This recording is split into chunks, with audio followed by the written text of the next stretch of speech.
And we are live. Hello, and welcome to the fourth episode of the Wooden Ball Show. I am your host, Dave Ball, also known as Blinson on Reddit, and at Blinson1 on Twitter.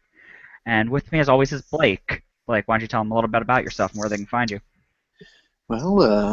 This is your favorite Blues Stars hybrid fan. I will tell you, last Sunday night did not happen, so.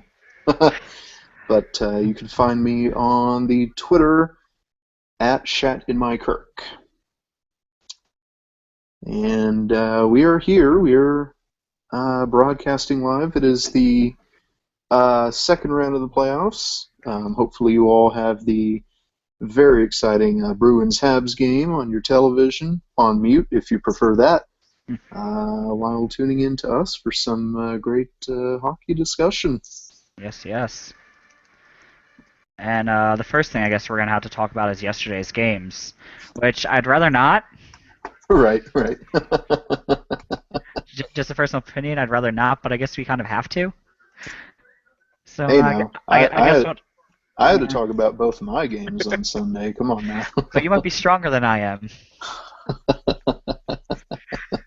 I guess I'll just rip the Band-Aid off right off the bat today. I guess we'll go right into the Flyers-Rangers, which ended in a 2-1 victory for the Rangers, and got our Flyers a new banner. That's what I've noticed about a lot of the team subs, especially our St. Louis Blues. One of the mods there made a deal with one of the mods of our Hawks, and unfortunately we lost that deal, so now we get a great picture of Joel Quenneville and his questionable pose, I guess, and a lovely Chicago Blackhawks logo on the background. Nah. At least you get that. That can kind of, I guess, be hidden if you play it right. But ours is the banner. Mm-hmm. And it makes me very sad. Though it wasn't as bad as I thought it could have been, in all honesty. They didn't go right for the throat, which makes me kind of happy. Though that picture of Carcillo. Ugh. Eh. Carcillo is, out of all the Rangers, he was probably the one I would have expected the least to score. Mm-hmm. But I will pull up the game recap for those of you that are unaware of what occurred. The first period was, and of course, since Dave probably watched most of that game, we'll break it down by period, and Dave will give you some insight as we go along here. Well, the first period must have been a rather tight period, as Steve Mason is the only reason that first period was scoreless. It wasn't tight at all. And I think you really got to give a lot of credit to Steve Mason for just not only the first round series, but just the whole season as well. Oh my God, yeah, you do. I'm happy that Paul Holmgren traded for him. In all honesty, when he came here, no one was really expecting much because of what he did in Columbus. But he came here and took the bull by the horns and just made it. It makes me happy to finally say the Flyers may not have a goalie controversy this year. And I think that's one of the things you see in really any sport. Whenever you get a new player, it's just that whole kind of change of scenery, change of game plan that could either bring the best out of a player or bring the worst out of a player. And in Mason's case, the scenery of Philadelphia, the gameplay of Philadelphia, it worked out greatly for Mason. Oh, it definitely did. Especially since what we gave up for him. We gave up Michael Leighton to him, which honestly no one really cared for that. Mm-hmm. And then we gave up I think it was a fourth round pick or something like that, fifth round. So nothing really much for him. Did they still manage to find that puck? No. That game still never happened. They really need to finish that 2010 game. I really want to know if we can win the Stanley Cup or not. Let's play a pickup game there. Yeah. We Well, do that. Pronger's gone. hmm Yeah. And then the second period, it was all Rangers on the scoreboard. All 306 Rangers in on the the ice too. second. Mm-hmm. 306 in the second. Daniel Carcillo got his second of the postseason, actually. He was assisted by Zuccarello and Klein. And I didn't have a chance to see that goal, Dave. What's your thoughts on that one? I hate Dan Carcillo. That's my thoughts on it. All right, fair enough. And then, go on. But yeah, it was what happened was a defensive breakdown. I don't remember which defenseman, but they kind of just did bad passing. Then the Rangers got the puck to the net, and I think Carcillo scored off a rebound, which Mason had no chance on saving. So. And then later on, as the period progressed, at 11:46 Mhm. in the second, Benoit Pouliot got his second of the series as well. He was assisted by Brassard and Strawman. And how did that one look? It was basically the same exact situation, almost a carbon copy, but like on the other side of the ice, in which a defensive breakdown led to the Rangers getting the puck. They got the puck on net. Rebound happened. Mason had no chance of getting to the puck because the defenseman can't clear outside the crease for some reason. And then the puck went in the net. And then Dave Ball was very sad. But Dave Ball in the third period had a little bit of hope going. Mm-hmm. 4:32 in the third. Jason Ackson, I don't know, got his second. He was assisted by Coburn and Reed. I believe that one was from the point, wasn't it? Yeah, he was just skating in, threw the puck in the net. And I don't know if there may have been a screen in front, but it bounced off. I think it like hit the post, hit either Lundqvist or defenseman, then went in. It was like a weird goal. I couldn't really figure out how it went in, but it did, so I wasn't really, complaining or questioning it. And the third period was, thankfully for both teams, a penalty-free period that certainly gave Philadelphia plenty of chances to tie the game up. Mm-hmm. But with the goalie pulled with about a minute and a half or so to go, Philly unable to get the job done. New York Rangers advance. They will play the Pittsburgh Penguins with a 2-1 victory over Philadelphia. Yeah. Your three stars of the game were Daniel Carcillo. He had a goal and also a point from that goal. Mm-hmm. Fancy stats. Henrik Lundqvist was your second star of the game. 27 saves with one goal allowed. And Steve Mason, your third star. It was 33 saves, 2 allowed goals. It was certainly a goalie battle, probably most of the whole series. Yeah, when Steve Mason came into the fourth game, I mean, he played for like 10 minutes in the third game, but he started the fourth game, and he played lights out as soon as he came back. And I think like people keep saying that he actually outplayed Lundqvist in this series with how he was doing, but on top of that, Lundqvist wasn't tested as much, so we don't really know who was outplaying who. Mm-hmm. Mm-hmm. And I think the thing with Emery was, even though the game he lost, I believe, was a 4-1 defeat, he really held he his didn't own. Do bad, yeah. His biggest problem is side to side because what happened with his hips and needing surgery on that. He is terrible side to side. You get him moving side to side, you're probably gonna put the puck in the net. I mean, that's his biggest problem, and that comes from what's happened with his hips. So he has problems with that. But he's a backup goaltender, and he did what he needed to do. He came in and was solid for us. So gotta give him props for what he did. Mm-hmm.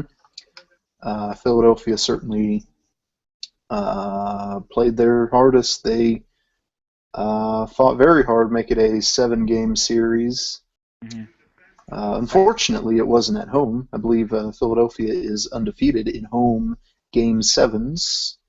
I think maybe we lost one or two. We're not undefeated. I don't think so. Okay, okay. Trying, And I can't really think of one that we've lost, but I can't remember many of the things. So mhm. yeah. And I'll let you know later on. Dave and I will discuss what we would like to see our teams do in the off season.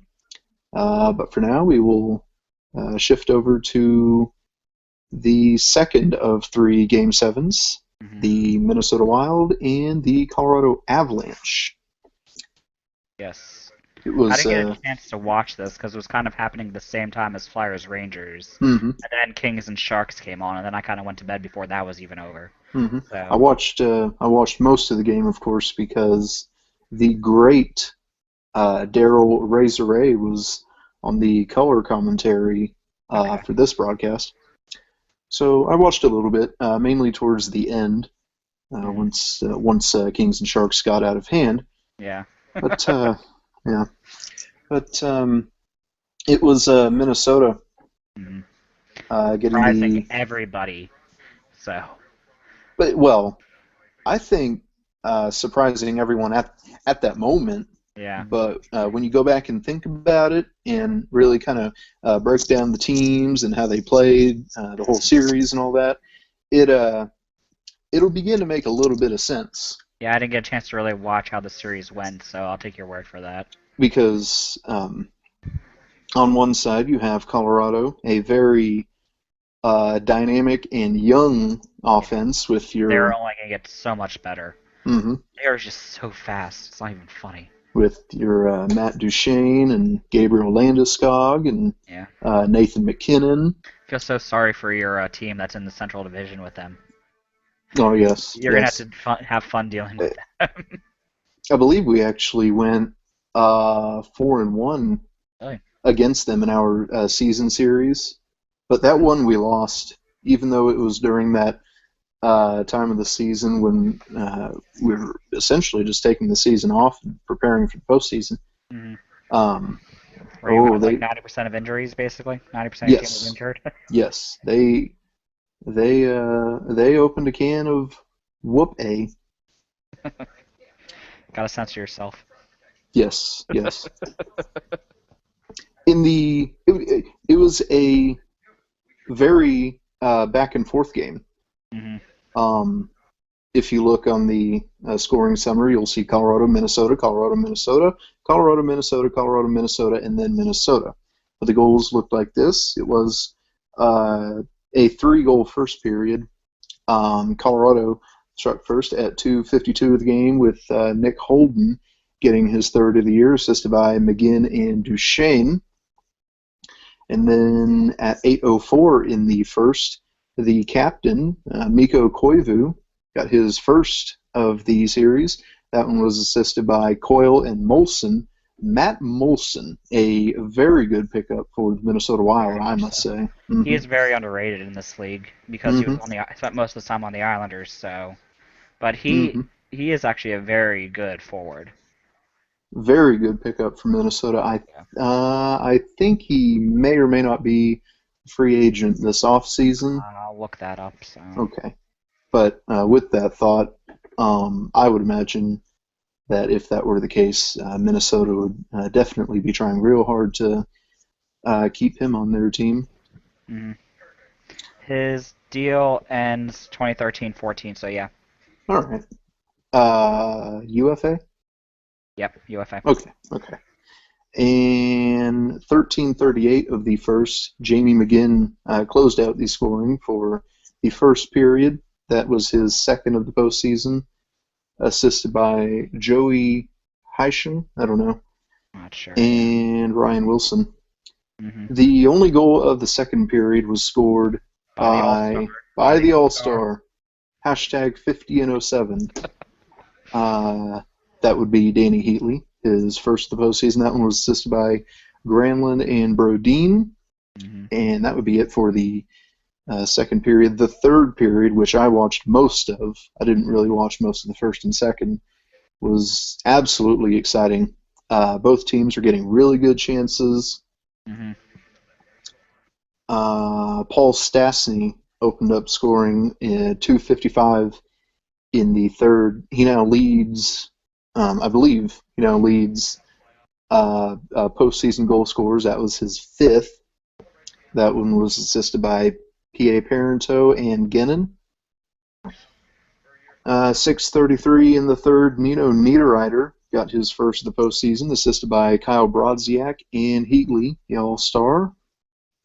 11:16, Eric Johnson got his first of the postseason, assisted by Parento and Duchesne. And it really looked like Colorado was going to go on to the second round with a 4-3 win. Colorado was perhaps just a little bit outplaying Minnesota after the Johnson goal. But Jared Spurgeon, he got a nice feed from someone in the back from behind the net. I can't remember who. He waited a little bit, and he shot past the glove side over the shoulder of Semyon Varlamov. Spurgeon got that was his second of the postseason, assisted by Niederreiter and Brodziak. And then 5:02 in the overtime period, Nino Niederreiter with his second goal of the game, assisted by Brodziak and Heatley, ended up with the victory for Minnesota Wild. They will move on to face the defending Stanley Cup champion Chicago Blackhawks, who also defeated Minnesota last year. I believe that one was 4-1. I believe so, yeah. But and again, at that time, at the moment that Niederreiter scored that overtime game winner, everyone was just essentially shocked. Probably because through most of the game, unless you look at scoring summary and Corsi, perhaps, if you're into that stuff. Colorado, maybe just a little bit, but Colorado was really outplaying Minnesota there. Mm-hmm. But it's a very rough ending for the Avalanche, the Central Division champions. A team who in one season essentially went from worst to first. So surprising that they did something like this. Mm-hmm. Surely that would secure a Coach of the Year award for Patrick Waugh. Yeah, it probably is going to happen though with him. So I wouldn't be surprised, especially with all the coaches coming out now saying how like he was so smart in doing what he did with pulling the goalie so early. You see how many coaches come out are saying that now? What, Bruce Rudeau, whatever, however you say his name, he came out and said it recently, and he's a pretty good coach in himself. You know, almost winning every single time he's coached as a head coach, he's won his division, hasn't it been almost? I think maybe one season he didn't win his division. Mm-hmm. So he's probably gonna win it, yeah. But and still, the future is very bright for the Colorado Avalanche. At the beginning of the year, I remember we all thought the top competitors would surely be St. Louis and Chicago, and that third spot was a big question. You know, most people were saying maybe it could have been Dallas, maybe it could have been Nashville, but no one expected Colorado to just take the Central by storm. And they made me very much a believer. I had them going to like the Stanley Cup Finals this year. My bracket is so messed up now because of how this first round went. It is. Like, I had the Red Wings winning, then I had Montreal, I had the Penguins winning, so I got 2 right so far. Flyers I had winning, obviously. And then on the other side, I had the Avalanche, actually had the Hawks, which very surprised me. I always talked about how I thought the Blues were going to go on. But the Hawks ended up winning for that. And then, what were the other two? I had the Sharks winning, and then, what was the last? Oh, I had the Ducks winning there, so. Now, my bracket, mine might be worse than yours, probably. I finished the first round 1-7. Really? The only series I got was Pittsburgh and Columbus. 1-7. There's 8 series. Yeah, Oh, wait. Oh, 1-7. Okay. yeah, I said 1-7, and I was very confused. But I no, get it now. Okay. but yeah, I just misheard you. Yeah. and I actually had Philadelphia winning the cup. I I did honestly, too. Thank you. I, I really had no idea what I was doing with my bracket. I had If St. I would have Louis. thought about it, I probably could have did better. But I went total homerism. I went just a tad bit homerism and put St. Louis in the Western Conference Final, where they ended up losing to San Jose. Okay. Oh yeah, and then there was that. So my bracket is essentially dead Yeah. now. Yeah. Yeah. I'm not even paying attention to my bracket really anymore now. Mm-hmm. There's no use. I'm not winning any of the pools I'm in. And speaking of San Jose, Hmm. the last of the game sevens from yesterday, the Los Angeles Kings and the San Jose Sharks. Can you believe that what the Kings did there? The Kings became the fourth Fourth, team in history. The fourth NHL team in history, 5th overall. yes, yes. The last NHL team was the 2010, I think, Yep. Philadelphia Flyers. And what a series that was, but we're not going to go into that. Mm-hmm. So, San Jose. Um, I've mentioned this stat a couple times, but I think now it is worth mentioning again. Last year, when these two teams played each other in the quarters, in 7 games, San Jose scored 10 goals against LA. And this year, in 3 games, San Jose scored 17. So you could probably say that San Jose was absolutely outplaying Los Angeles there. mm-hmm. And I'm sure, a lot of us thought that Los Angeles was on the brink of elimination, Yeah. and our Kings fans But you can never were, count anybody out, so. oh yeah, oh no, no, especially not LA. Yeah, Um, Jonathan Quick is one of the best goaltenders in the world, so. and the thing with Quick, I think, is the only way you can get that Jonathan Quick you're used to seeing is if you can get that very dynamic LA offense or defense. Mm, When the defense isn't there, as you saw in the first few games in the San Jose victories, essentially Quick wasn't there. Quick mm, was just absolutely left out to dry. was he? I didn't get a chance Mm-hmm. to watch these games because they're so late over here. Mm-hmm. And I am such an old man that I go to bed at like 10 o'clock. And now comes the point where we try to analyze just how San Jose did their typical San Jose thing Mm, in the postseason. Some would attribute it to the injury suffered by Marc-Edouard Vlasic, mm, one of their top defensemen, probably their top defenseman. yeah. Some might attribute it to the uh, somewhat average play, I guess, of Antiniemi. And didn't they bench him in like one of the games? They started the backup. Yes, Backup. I think they Back did that in Is 2 that their games backup? actually. No, Really? the back, Too? yeah, the backup was Stalock, Oh, okay. and in the few games in the regular season, they either started Stalock or he was in relief of Niemi. Hmm. He played really, really well, Okay. and he was most of the time in the season he was playing against some of the top offenses in the league.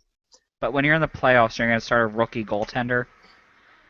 You're supposed to go with your starter, and he has not played enough this season to really get into that rhythm of a No, no, starter. no, no, no. They didn't start Stalock. They Okay. all 7 games they started Niemi, but Oh, really? yeah, I Okay. believe the last 2 games um, 5 and 6, I think, Hmm. is when uh, McClellan pulled Niemi and put Staylock in. Oh, I thought they started in all those games. Never mind then. No, no. In my favorite, I think today now there's some people essentially ranging from wondering what will happen to McClellan to calling for his head. Mhm. And I don't really think that you could really blame McClellan that much. I actually have it I here that Stalock did start one of the games. Oh, okay, okay. He started a game. Which game is this one? I can't even tell which game this is. But yeah, he started one of the games. It was the one. It was the 4-1 loss for the Sharks. He yeah, there's nothing for Niemi. Saved 25 shots. So Okay, okay. Well, and looking over the game seven, it was a 5-1 victory by the Kings. San Jose was actually got on the board first hmm after a scoreless first. Just 28 seconds into the second, Matt Irwin, who I'm told by our Sharks fans doesn't really do the hockey that much,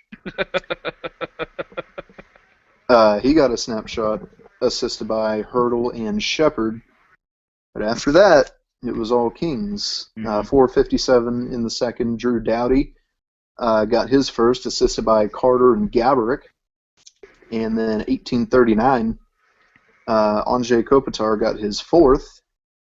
He was assisted by Williams and Clifford. And then in the third was really when the wheels just fell off of the San Jose wagon.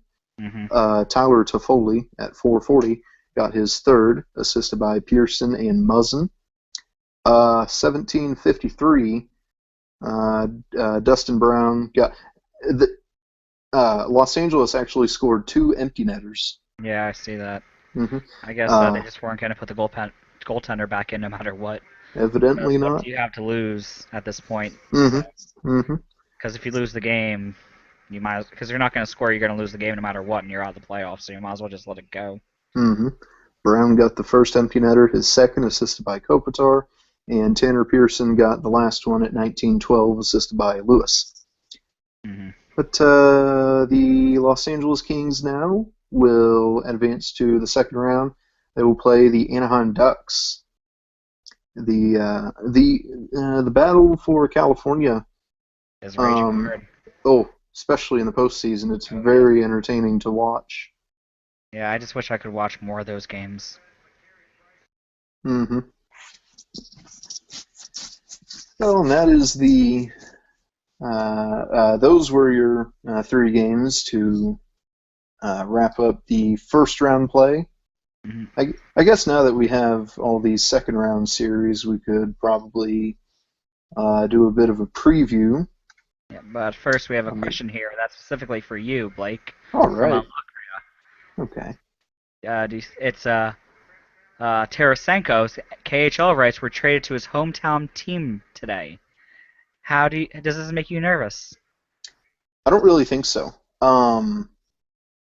Tarasenko is getting tons of ice time for St. Louis, He's on your and top line, isn't he? he's usually on the second line, but Okay. we do play that second line a whole lot, Mhm. especially have been um, in the postseason, and Mhm. it, I think this season proved to me just how much of a impact he has on the team Mhm. because the last Nashville game, which was like a 5-1 victory, I believe. Near the end of the game, Tarasenko broke his hand, and he was out for the rest of the regular season and was expected to be out through most of the first round. And it was at that point that you noticed the offense and the overall play of St. Louis just really downgrade. And then you get Tarasenko back, and all of a sudden we're playing lights out again. Okay. I don't know much about the his hometown KHL team, which I believe is Sibir Novosibirsk. I don't know much about how they did this year. I don't know how much they would need him, but I might venture to say that St. Louis would probably need him more, and they would try very hard Keep him. to keep him in. And I think I would be confident that he would want to stay. He I think he feels very welcome in the locker room, in the community, and especially after this season, I now see how much of a I now see just how important he is to our team. Hmm.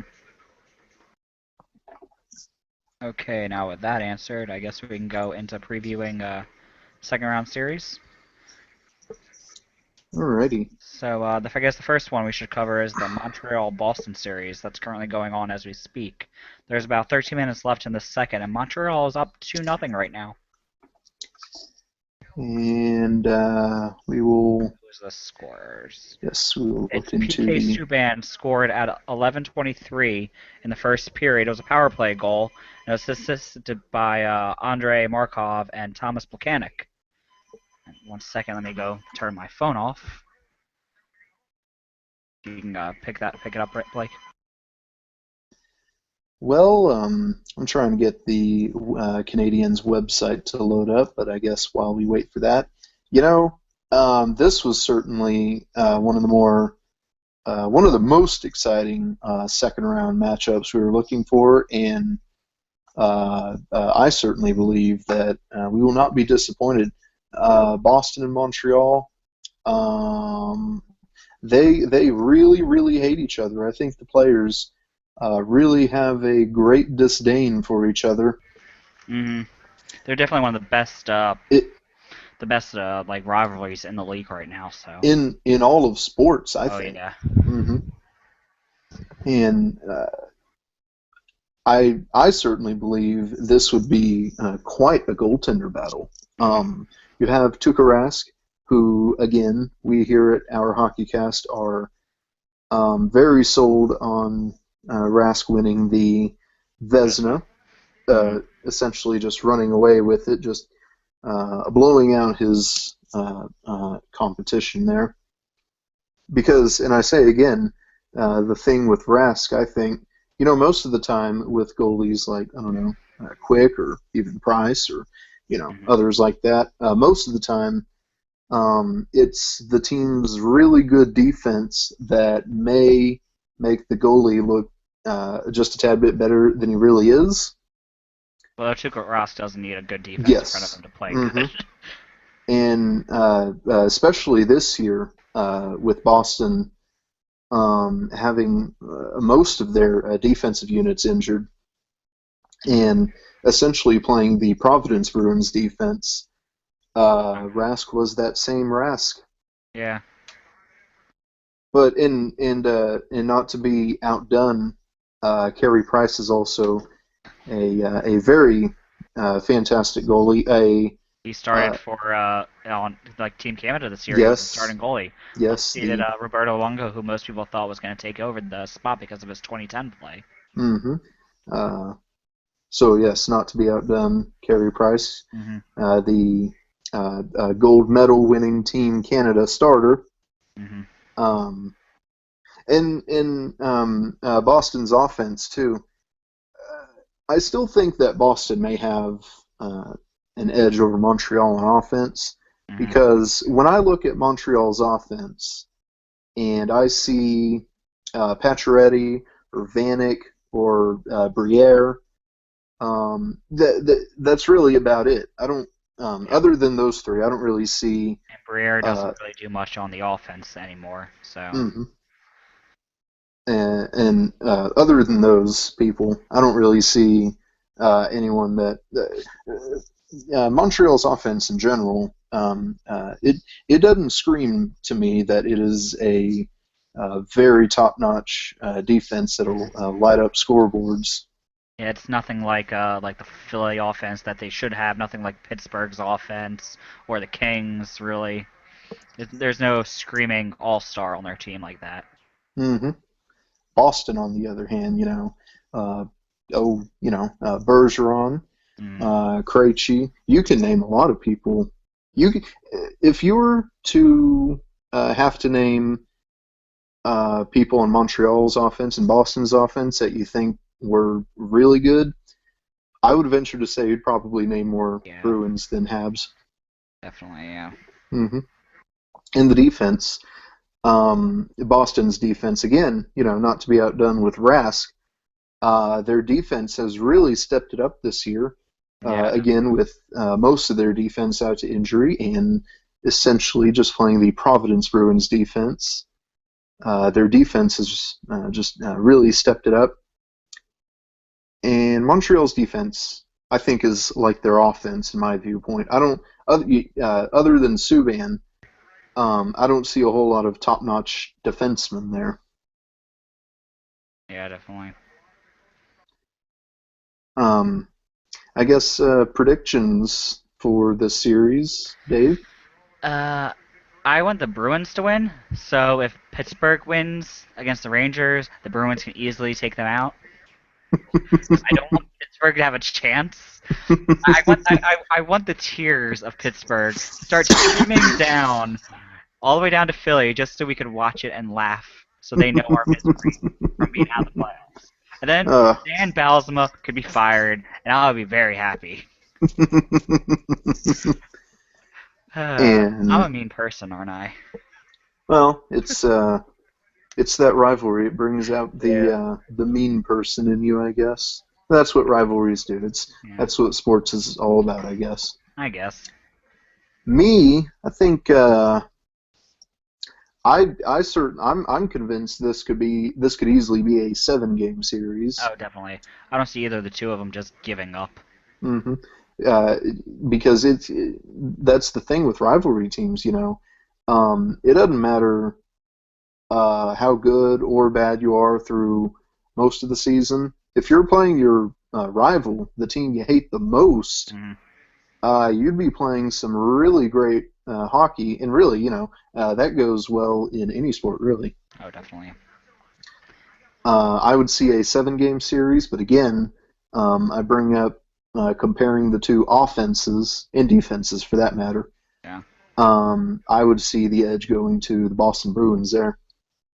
Who knows though? Montreal is winning right now, so This is true. And I believe they're in Boston right now, I think. I believe so. Yeah, they're home Okay, so they're dominating Boston, at the Garden. Yeah. yeah, at the Garden. Yeah. Yeah. Moving on over to the other Eastern Conference matchup, the Pittsburgh Penguins and the New York Rangers. That starts tomorrow, I'm guessing. Yeah, I think it starts tomorrow. Yep, tomorrow at 7 p.m. All right. Again, the New York Rangers defeating Philadelphia in 7, and Pittsburgh defeating Columbus in 6 I to. was rooting so hard for Columbus to go through, just because their fans are so much fun to listen Excuse me. I always like rooting for the underdogs, yeah. to. Yeah. But on one hand, you have the Pittsburgh Penguins, a very dynamic offense, as has been the case. This is probably a carbon copy sentence of the past 4, 5, 6 years or so. Hmm. Their defense, I think, may leave a lot to be desired, Yes, and of definitely. course, um, now we're seeing playoff Flurry. This is Flurry in the playoffs right now, so. Yeah, it's Uh, only a matter of time, and I can't wait. We all know my feelings. We Mhm. all know them. So, and you never know with him, but then again, when you have that very dynamic offense scoring a lot of goals, you don't really need to be too terribly top notch. Yeah, but you never know. There could, I mean, Columbus doesn't have too terrific of an offense, and Bob wasn't that great, but they pushed them to like 6 games still. This is true, yeah. And any type of if you for with the Pittsburgh's biggest problem is they try to be physical when they're faced with a physical team, and that's not Pittsburgh. You see a lot with the Fly when they face the Flyers. You see that when they face the Bruins.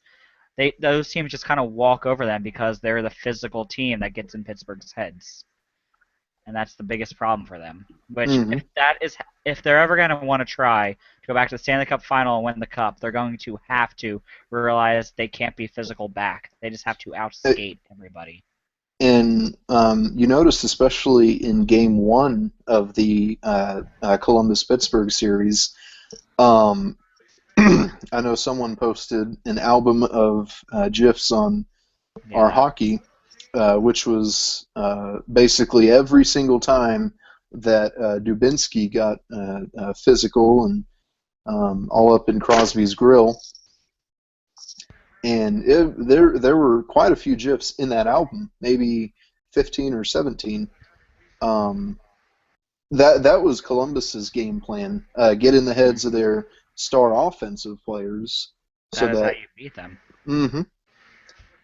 I would probably imagine the Rangers would do the same. Now, I'll be honest, I don't really know a whole lot about the New York Rangers. I do know a couple. They're a physical type team, so Hmm. very into shot blocking. Not as much as when they were under Torts, but they block a lot of shots still. The thing with them though is they need Rick Nash to start scoring. Yes, He had no goals during our series, and that is what their most dynamic forward next to what Brad Richards should be doing for what they're paying him. But hmm Rick Nash should be scoring, which he isn't. I do know That's Nash in Game 7 had two really prime scoring chances, and he just which was probably Game 7 may or may not have been his best game that series. mm-hmm. So that may bode well for the second round. A couple of other things I do know.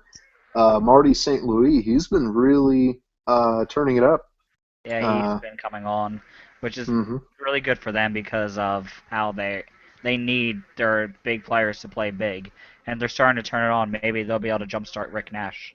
So hmm But the thing with St. Louis, though, he isn't scoring a lot, but he's getting the puck to a lot of people that mhm, are scoring. yeah, He's setting everyone up, and that's good. It would be much better, of course, if he was to put the biscuit in the basket himself. yeah, but you can only do what And you can do. So mhm. you can And of only, course, there's always Henrik Lundqvist. Now, I would imagine that maybe Lundqvist would be a little bit more challenged than he was in the first round hmm because definitely again, will. Yeah, it's Pittsburgh's dynamic offense. yeah. He's probably gonna be a lot more challenged. Though if they're able to block the shots with the same frequency that they blocked our shots, I mean, in Game 7 they blocked 22 of our shots. So if the Rangers can be doing that type of thing again, then they might be able to close down the offense. And I think that's just one of the many ways that uh, that's just one of the many things you got to do if you hope to win a Stanley Cup. You got to uh, Do the really dirty throw work your on body that. around. Hmm. Definitely, yeah. Do the dirty work, block all those shots you can, and really just don't let pucks get to the goalie, which the Rangers are very good at doing. So, okay, and I guess we'll go on to the Minnesota and Chicago game that comes up. Blake, okay, you mute your mic, but that series is going to be also starting on not Tuesday, Friday tomorrow at 9:30 Eastern time. Uh, the Wild, who just upset the Avalanche, with the Blackhawks just upsetting St. Louis out there. Um, looks like I'm not. I'm not sure it would really be too much of an upset, though. Um, Someone I can't remember who made a really good tweet after that game 6. He basically said, "Sure, St. Louis was a Cup favorite, but you can't forget that Chicago is really, really good at hockey." that is true. Hmm. I just think it's more of an upset just because of how like St. Louis went into the playoffs with, Oh yeah. getting Ryan Hmm. Miller and all that. Then Hmm. again, I guess with how their season ended, it could have not really be considered an offset since they were doing not that great towards the end of the season. Hmm. Yeah, so I guess, yeah, it's not really considered an upset anymore. And I would much expect more of the same from Chicago. Mm-hmm. Um, their offense has really been clicking through most of that first round. Yeah. Kane and Taves really won't. Kane wasn't exactly 100%. Mm-hmm. Taves may have been 100% physical, but it took him a little while to kind of Get going. get back into The groove and all that, yeah. yeah. And of course, Corey Crawford, he's been really turning it up. Mm-hmm. Probably much better than he has been through most of the season. But Minnesota, Minnesota just took out one of the definitely, probably one of the Cup favorites, a huge Cup favorite. So Minnesota will have that momentum going. And if they could go, I would imagine with all this momentum and with how they played Colorado, they may end up going toe to toe with Chicago much more than they did last year, especially considering that one was in the first round, and so then Minnesota wasn't as tested for Chicago. Yeah. Where's... Okay, anything else to cover for that series? Oh yeah, predictions. Right. I think it will be the Hawks. They're defending Stanley Cup champions for a reason. Hmm. Hmm. And again, you can't overlook that. Can't look at the other team too much and think of how much of a cup favorite they may be. Like, Mm-hmm. again, with St. Louis, sure, they were a cup favorite, but you can't forget Chicago is really good at hockey. Yeah. Now, Can't. me, on the other hand, with those last points that I made, with Minnesota being more tested now for Chicago than they were last year, this series may go 6, maybe even 7 games. I can see it going 7 with. I'm gonna say it's going 7 with the second overtime and with Chicago winning in the second overtime. Hmm. I do certainly see Hawks in 6, maybe even Hawks in 7 again. Mm-hmm. But either way, I think Minnesota will certainly give them a run for their money. Probably Oh yeah. one that they did not expect. Yeah, definitely. I guess we head into the last series. LA Kings versus the Ducks. Anaheim, I guess, like with Pittsburgh, they were tested. They were Far more than tested when, anybody thought. yeah, yeah.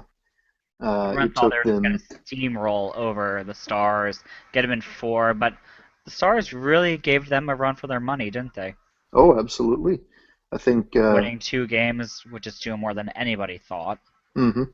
Now that they have that little bit of playoff experience under them, the Mhm. future is pretty bright for Dallas. But with Dallas just Anaheim, needs that depth to come in. oh yeah, yeah.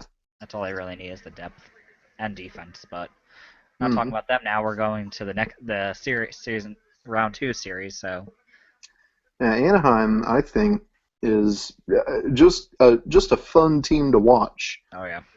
They do have that momentum of ending Solani's career with a bang. Hmm. They have that very dynamic first line with Perry and Getzlaff and Bolesky. He's been doing work Hmm. up there on the first line.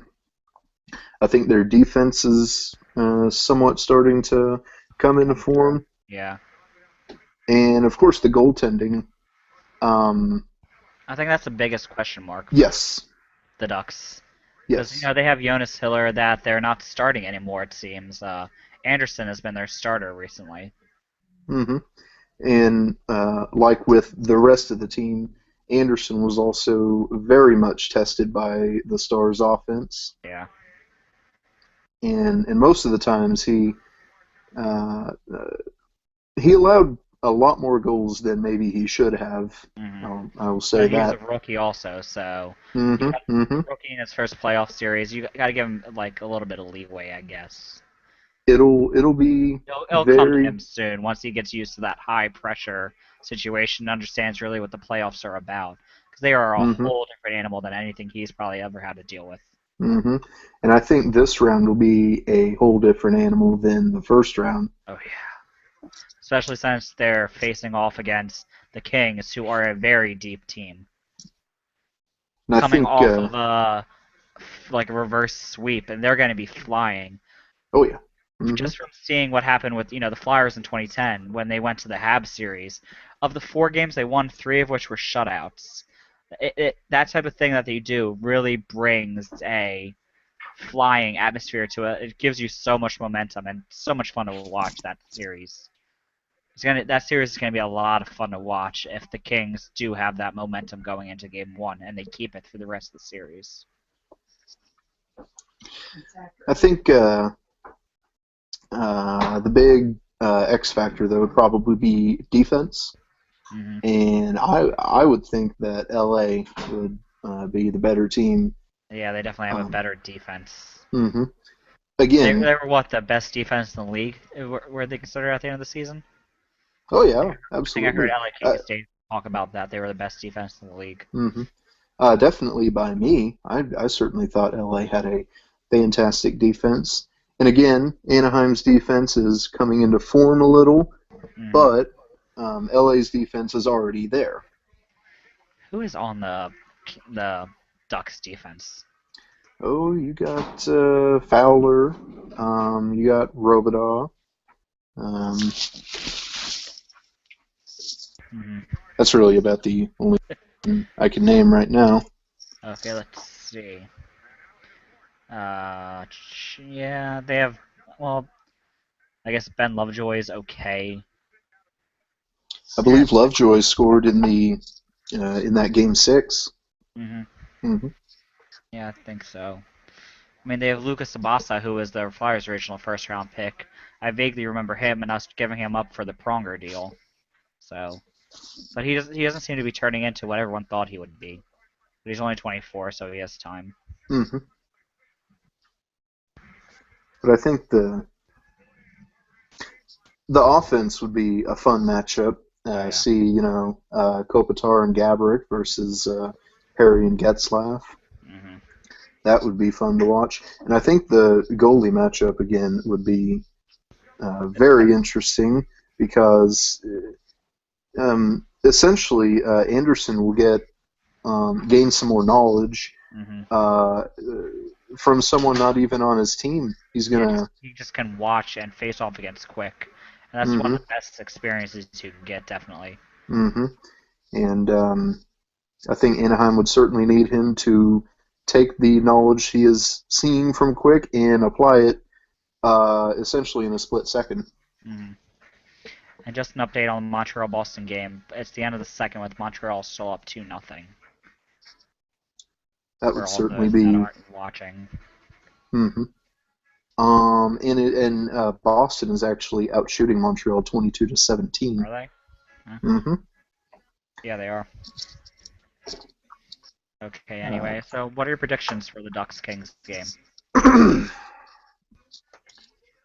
um, again, I guess with most of the series, maybe with the exception of Penguins and Rangers, this one I could easily see going 7 games I. because you have Anaheim who's playing for Timu, and you have their offense. hmm But LA, they're just coming off a reverse sweep, so they're, as you said, they're going to be rolling. But um, I gave that defensive advantage to LA. hmm So I have Kings in 7. I think it's gonna be Kings in 6. I think it's just gonna be the high flying from the reverse sweep is gonna carry them for the first few games. Hmm. LA, the Ducks are gonna be able to win 2 games, but LA is just gonna win in 6. So, my personal opinions. Hmm. All right. That was your playoff talk. And now we'll head into some more of the news kind of From stuff around the around the league. league. We have transactions to talk about. We actually have our first essentially off-season trade for a team that is in the off-season already. I think this is The a very good pickup for the Islanders. Oh yeah, They got Halak from the Capitals.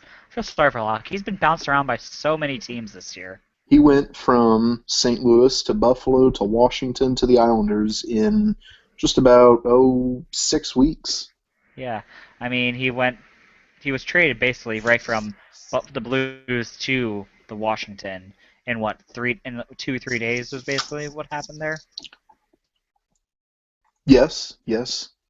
He was suited up, in a Mm. Sabres jersey and he traveled with the team for their game in Dallas Uh-huh. because essentially they didn't. All they had was Neuve yeah, Yeah, that's all they had. Him and a backup. Buffalo. All they had was shoot, I forget his name.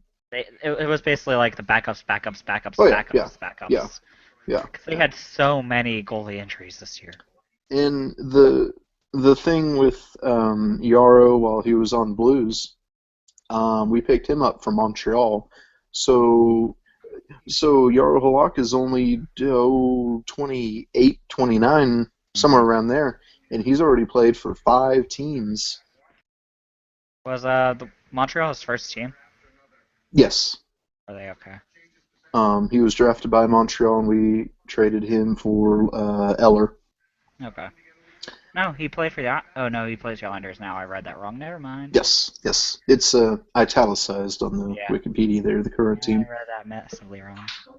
So But we were the reason basically he left the Canadians. Okay. but I would say the thing with Yarrow while he was here in St. Louis, he was a good goalie. Yeah. Whenever he played well, he would absolutely shut teams down. But the problem was he wouldn't play well all the time. He's just he's not consistent, I guess. Yes, yes.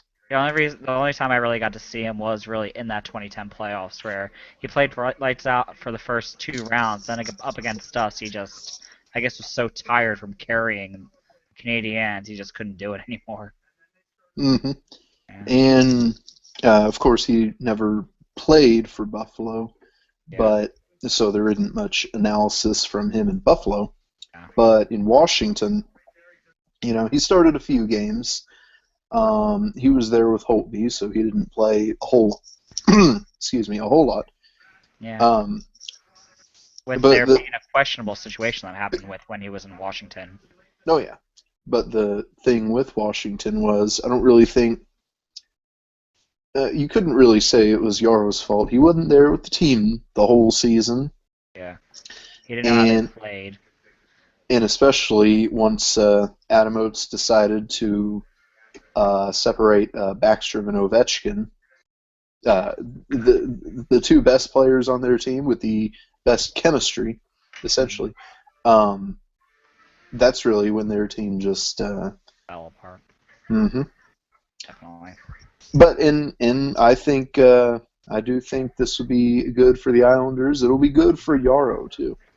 Definitely a Um, fresh start. The Islanders needed a goalie. Nabokov is, what, 39, 40 years old? yes. He is nowhere near the starting goaltender that he was in San Jose. That's the word. Hmm. He's nowhere near the same guy as he was then. And Yarrow will have plenty of time now to to meet Get his to know the teammates, team. Yeah. to get used to the system, maybe get a few practices in before the season starts. Hmm. He'll have much more time to get used to a team than he definitely did in Washington. A very good pickup for the Islanders there. I believe Washington got a draft pick in return. 4th round of this year. Mm-hmm. Because it's just negotiating rights, not a true trade. Mm-hmm. Yeah. And we have a coach's firing to tell you about. I was very surprised when this popped up. I was surprised, but it's interesting, though. They're going to fire Tortorella, but they're going to keep Gillis. Yeah. I wouldn't say Tortorella was the problem, but I don't really think Definitely wasn't the solution. Yeah. He's a good coach when you have a team built specifically for him. Yes. He's not the coach the Canucks needed. He is a defensive, shot blocking, defense creates offense type of coach, and that is not what Vancouver is. Mm-hmm.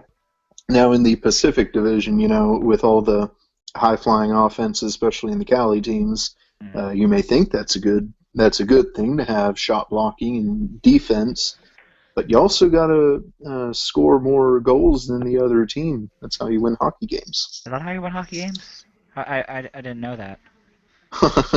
I looked it up on Cat Geek, so okay. I can confirm that.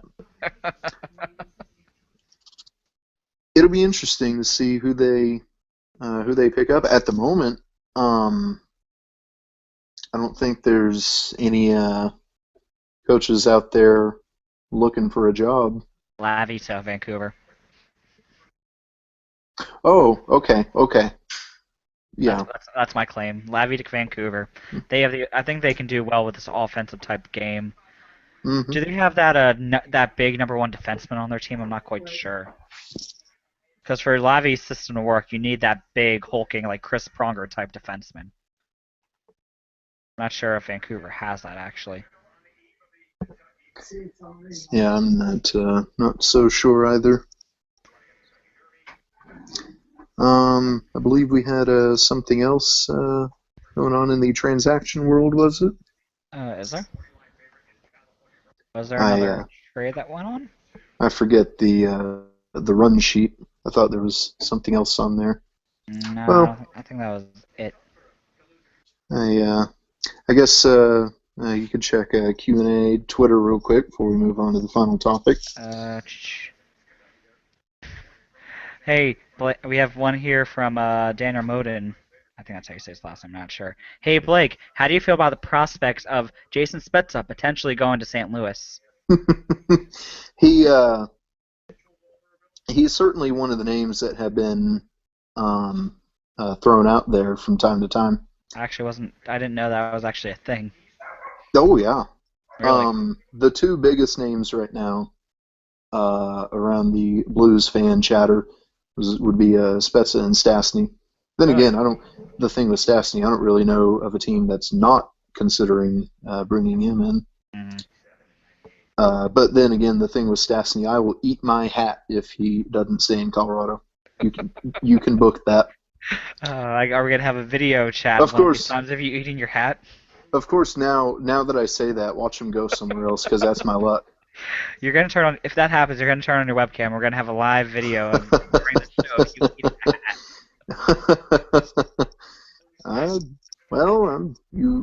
You heard it here, so I might as well. I have plenty of hats too, so I could pick my least favorite.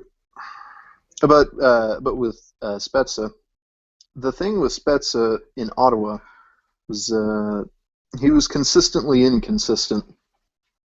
I think when he was good, but he wasn't good all the time.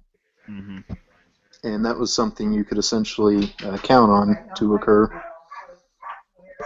But we touched on this on the Sunday recap show. Mm-hmm. It's all a matter of if Armstrong feels that he can, I guess, peak, if he can play better. But in the free agency, you look at a player and you make these calculations, see if he's the right fit for you. But at the same time, you got to know that there's 29 other teams doing the same thing. Hmm. Would I like to see Spezza? Uh, Anyway, would like to I'm. see Spezza.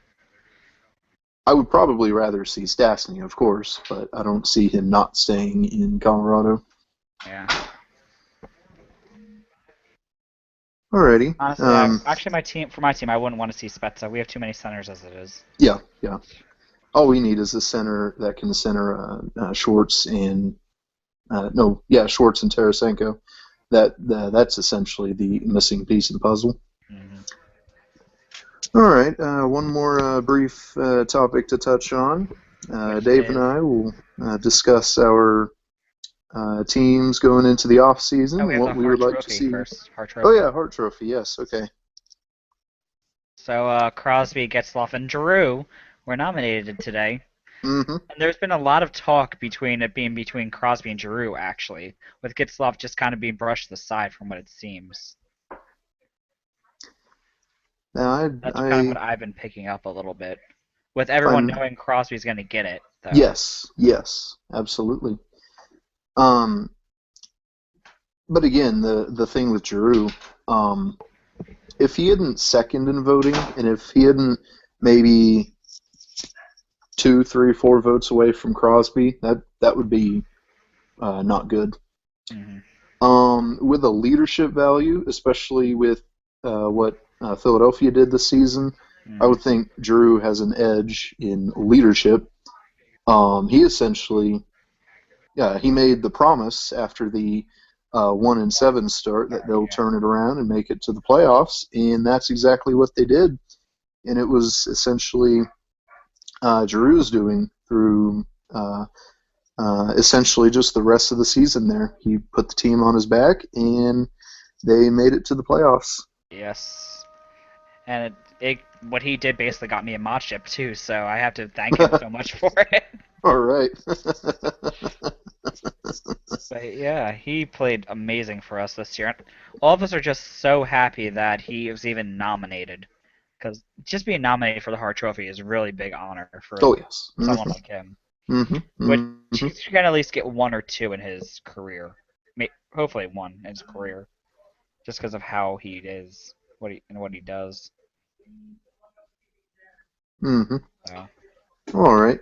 And of course, our predictions definitely Crosby, Sidney Crosby winning the Hart Trophy. with how many injuries that team had. Oh yes. Mm-hmm. Of course, Crosby had to take just as much of a leadership role as Giroux did. But Hmm. all right, the final topic. Dave and I will discuss our teams heading into the off season and what we would like to see happen in the off season. What we would like to see our GMs do. We'll start with Dave. Well, obviously we're gonna need someone to replace Chemo Timonen because this is most likely his last season. So he's gonna be retiring most likely at the end of the season, and it's one of the saddest things forever because he's been on our team for such a long time, and he's one of our defensive leaders. He's our number one defenseman. He took over that role from Chris Pronger after Chris Pronger went down. So we're gonna need someone to replace him.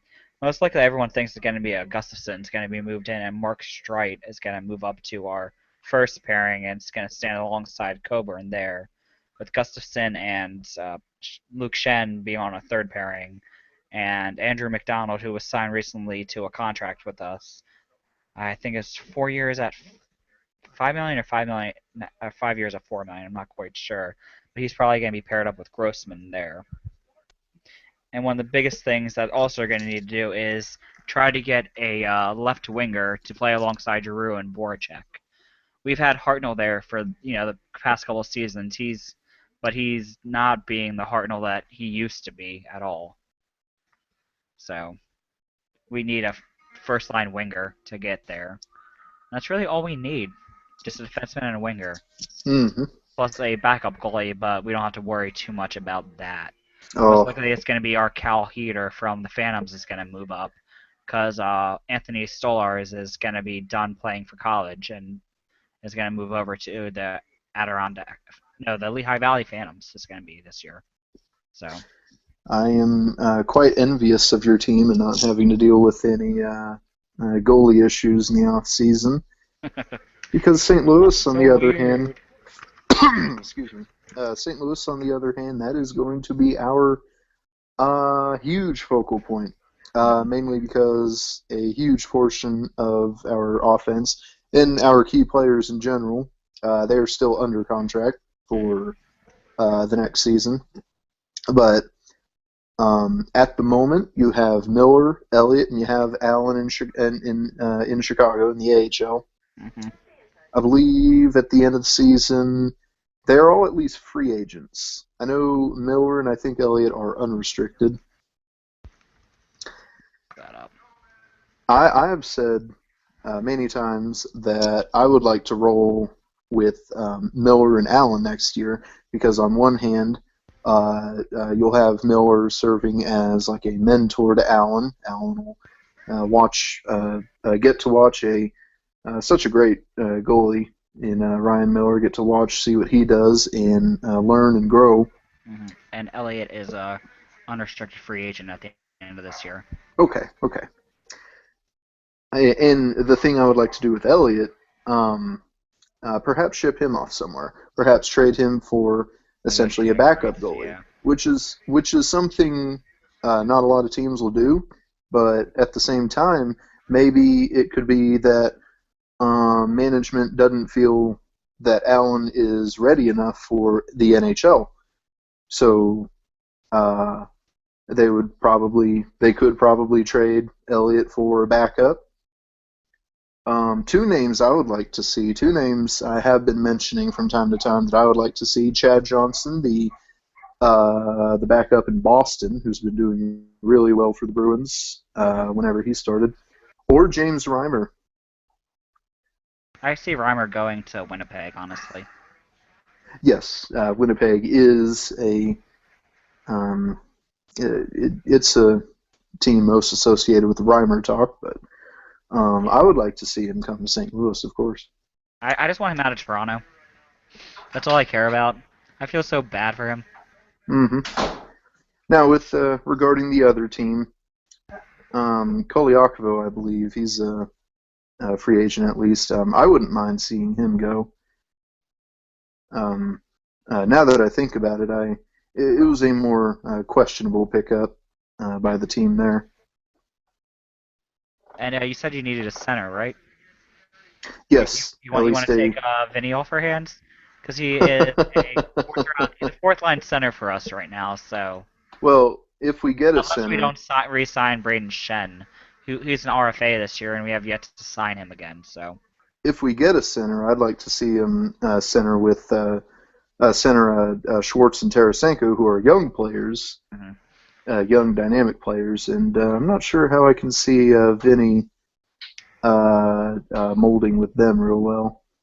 You never know. He did kind of help Stamkos a little bit, didn't he? Oh, yes, that is true. Yes. So who knows how much of that was him and how much that was San Louis. So Mm-hmm.